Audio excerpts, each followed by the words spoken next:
Muy buenas a todos y bienvenidos amantes de las grandes historias de guerreros.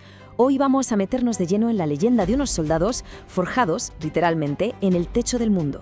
Es una historia de honor, de acero y de un respeto ganado a pulso contra el que fue el imperio más poderoso de la Tierra. Hoy hablamos de la leyenda Gurkha. Para entender de verdad a un Gurkha, primero hay que entender su alma. Y su alma, su esencia, se resume en esta frase, que en nepalí suena algo así como Kapatnu Bandha Murnu Rambro. Y esto no es un simple eslogan, es un código vital, grabado a fuego, que marca absolutamente todo lo que hacen. Pero, ¿dónde empieza todo esto? Pues su historia no arranca en un campo de batalla, para nada.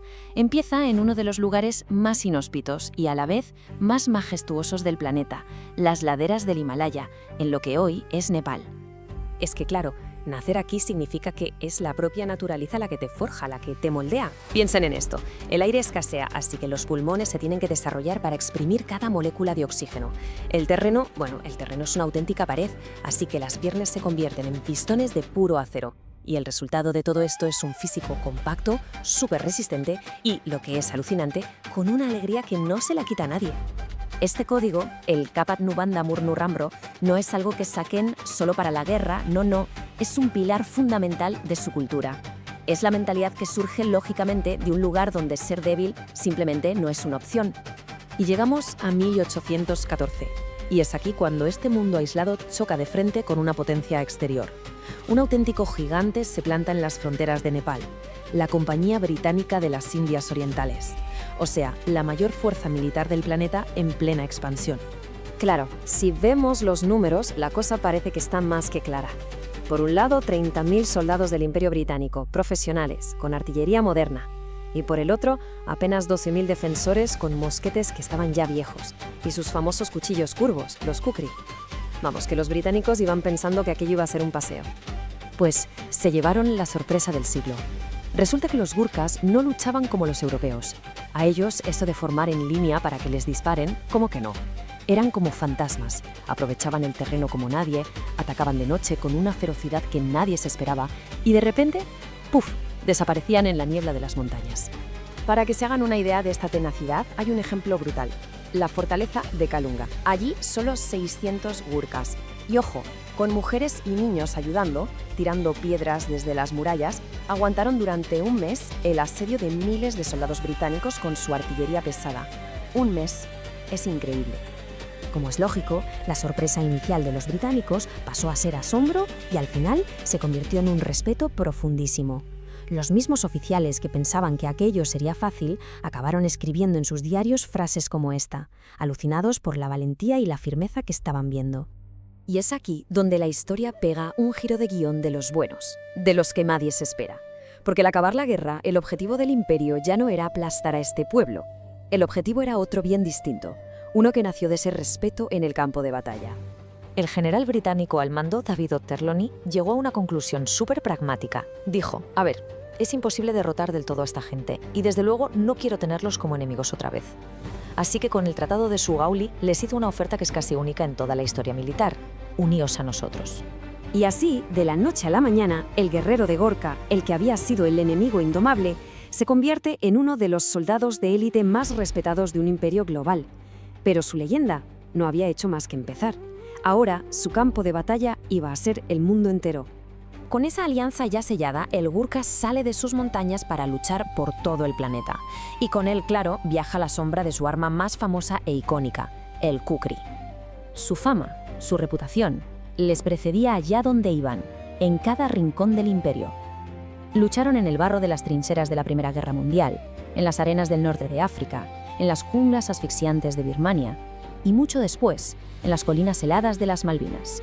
Y en cada guerra, su leyenda se hacía más y más grande. Y esto nos lleva a una dualidad fascinante, la del guerrero Gurkha, las dos caras de la misma moneda. Por un lado está la cara luminosa, el soldado modelo, súper obediente, impecablemente limpio, con ese humor negro que levanta la moral a cualquiera y que es capaz de compartir su última ración de comida. Pero por otro lado está la cara sombría, el guerrero temible, cuya simple reputación ya provoca el pánico y que cuando entra en combate lo hace para matar, sin más. Y claro, en el mismísimo centro de esa cara sombría está su arma más famosa, Pero, ¿qué es de verdad el kukri? ¿Es un arma sagrada, como cuenta la leyenda? ¿O es otra cosa?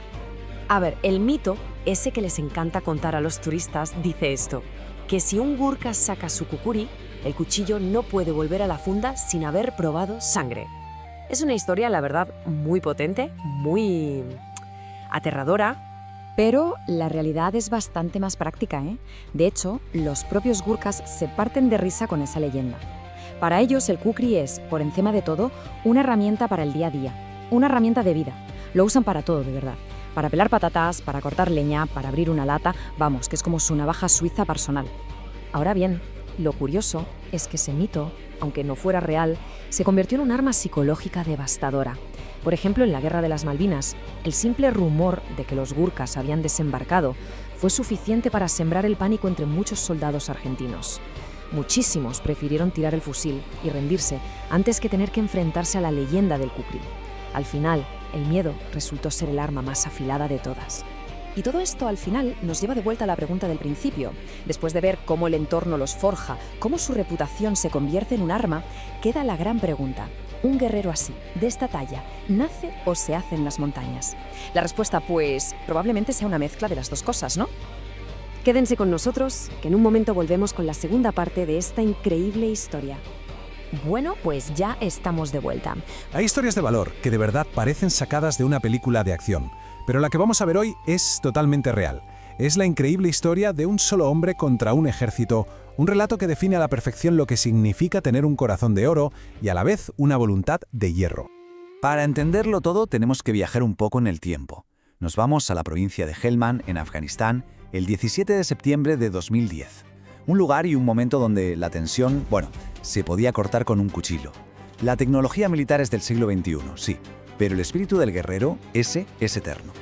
Y si hablamos de espíritus guerreros legendarios, hay que hablar de los gurkas. Su grito de guerra, Ayo Gurkhali, que viene a significar «aquí están los gurkas», es básicamente una sentencia.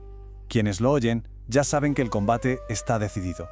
Pues bien, esa noche un hombre estaba a punto de encarnar esa leyenda. Su nombre, Diprasad Pun, un sargento interino de 31 años que estaba de servicio, completamente solo en la azotea de un puesto de control. En medio de esa oscuridad, él era los únicos ojos de la base. De repente, en mitad de la calma tensa del desierto, se oye un sonido casi imperceptible. Un clic metálico. Para cualquiera de nosotros podría no ser nada, pero para un gurka, con un instinto perfeccionado durante generaciones, es una alarma. Una señal inequívoca de peligro inminente. Y entonces se desata el infierno. La noche explota en un caos de fuego y metralla. Le pasan granadas propulsadas por cohete a centímetros de la cabeza. Las balas impactan por todas partes a su alrededor y entre el polvo ve lo peor. Sombras. Sombras que están trepando los muros. Y no eran ni uno ni dos, eran 30 insurgentes talibanes armados hasta los dientes rodeando su posición.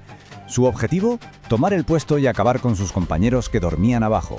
Él era lo único que se interponía en su camino. Sin pensárselo ni un segundo, Diprasad Pun responde con absolutamente todo lo que tiene a mano.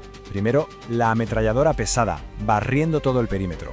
Cuando se agota, pasa a su fusil de asalto SA-80, disparando con una precisión letal.